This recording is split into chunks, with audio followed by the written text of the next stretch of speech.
coach first. We just had a nice chat with Anthony Duclair for the first time in a long time. Just your thoughts on him potentially getting back in the lineup tomorrow.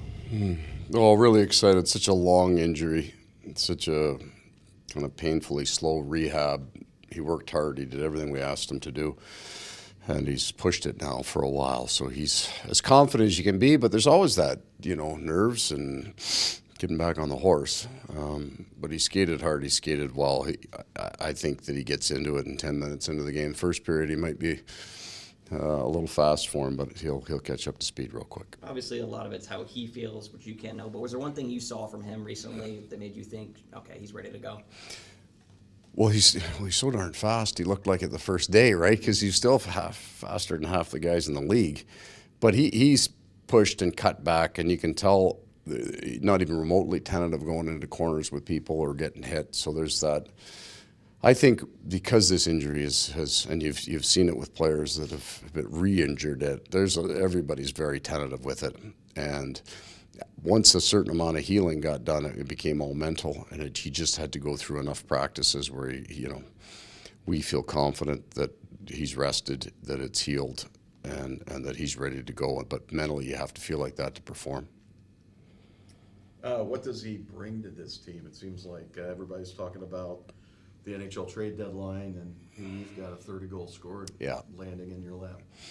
Right, that's our trade, right? That's for sure. You get a guy comes in, elite speed, and there's something different about goal scorers in the way they practice, and he's got it. So every shot on every drill, he puts his mind to it. When he crosses the line on every rush, he's solely focused on scoring goals.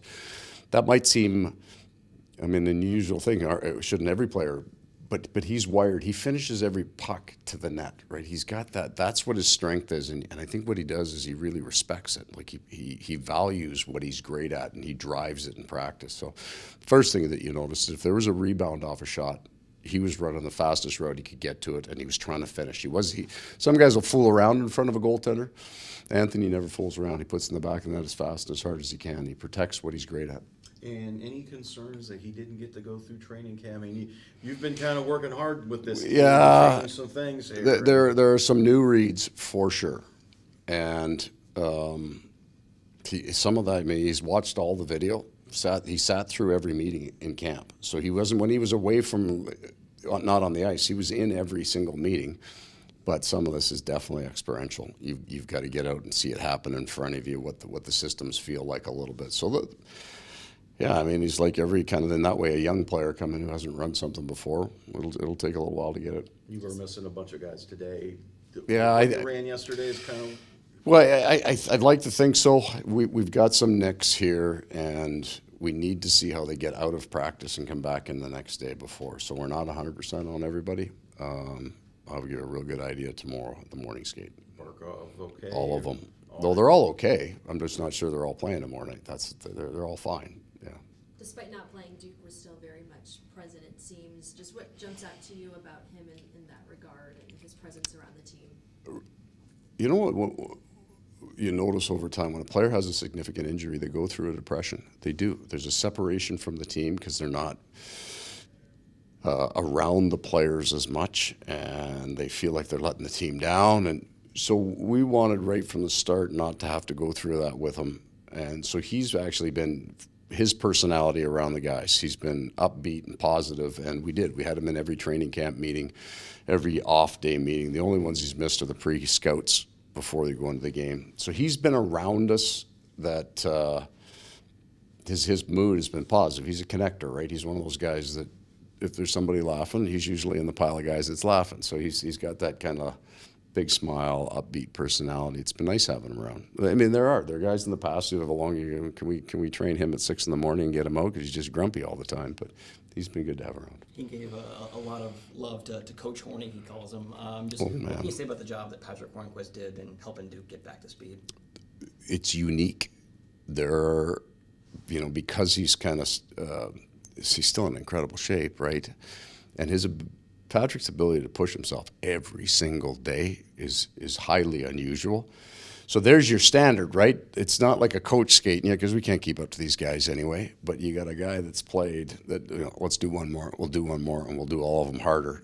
Great measuring stick for the coaches too. You watch two guys skate around the ice, and one guy can finish the drill, and the other guy can't quite finish the drill. You got a better idea of where he's at. So having him as a standard bearer out there of what full fitness and 100% intensity looks like, it's been good for those guys. I wanted to ask you about Spencer Knight. I mean, was the decision to send him down more so to just get more games under his belt after what the last couple months? All of it. I mean, it's just so much uniquely scheduled based and then kind of sickness and health based for him. Just didn't get into the net. Now we're home for a month. We have these big block of days in. Now, Sergei's play has had a big hand in this because he's played so well. It's his ball. And then Alex will come in and one game, so that's the perfect backup guy. And then Spencer can go back in, and he needs to get a bunch of reps here. He needs to get a bunch of puck shot at him. He needs to get into some games and the timing. So we have this kind of right up to the 2 4-game weeks that we've got at the end of March where we'll need 2 goaltenders to play. Leading into that, there's a schedule that says you got a guy hot, you just run him. What did Spencer have any opinion on this? I would think that he would be all for it to get some game time because it really was beneficial to him last year. So that's in his memory bank going down, and he's had kind of the health issues that have kept him out of being able to perform and get into games. So he's got a positive idea of what this will look like. So we're really hopeful he can down there and find that game. Is there any long-term concern about what everything has done over the last couple of months that's really set him back? This is such a short-term basis. I mean, a guy has a shutout or 2 good games, and then he's, they're screaming Vezina for next year. So we've got a tremendous amount of faith in Spencer, his ability, and what we've projected him going forward. So in terms of our faith in Spencer, nothing's changed at all. As a matter of fact, we think he can go down there and get his game back and then some. Great. Just getting back to what George was asking you about with Duke and getting him acclimated with the different things that he's learning. When you're pairing him up with other players, does that come into mind at all in terms of who you want to play him with that might help him? Yeah. So that would almost be 2 questions. The first thing we're going to do is it'll depend on what we have in the lineup, right?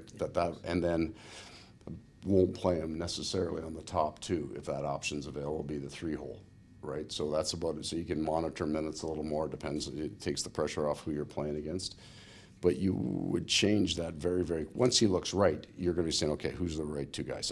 If everybody was healthy, I've got a spot that I think that he would do well with. I don't know if all those guys are going to be in the lineup. So it's good for him to be coming in now. We don't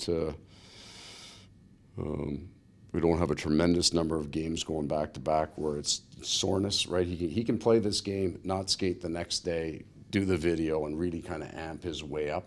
So that really helps. He'll tell us where he's going to end up playing. I mean, just by his play, right? We'll find the right people for him. We've got nice different kinds of centermen, and it matters, right? Different styles of centermen. So we'll get a feel for it.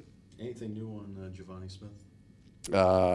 He's not playing tomorrow. I can guarantee you that. And then, but after that, he may be a player for Tampa. And is it something? Facial, yeah. Yeah, but no, you said the X-rays were taken, no fracture. Yeah, but there's a whole other bunch of tests we're doing right now because if it doesn't show up in the X-ray, that doesn't necessarily mean there's not something there. But he's not going in tomorrow. And Bennett, Barkov, Eric, those That'll are all be game GT, timers. yeah. Yep. And with Giovanni, does this look like a fairly long-term thing? No. Okay. No, he may play against Tampa. Okay. Yeah, nobody on there. I don't think we're talking about months. It might be a 7-dayer. But he's the only one that's out. Correct. I mean, for Barkov, is it the same hand issue he had since the Tampa game? I wouldn't tell you that even if you were my brother. With Coach Horney, is that do you see big pictures that he could possibly come back sometime this season? I do not. Potentially playoffs? I do not. You don't see that happening, or you don't know? I don't see it happening. It could, but I don't see it happening. With Barkov, is it upper or lower, depending if he's standing? It all depends on what angle that you view him. Yeah. Thank you. Thanks, Coach. Thank you.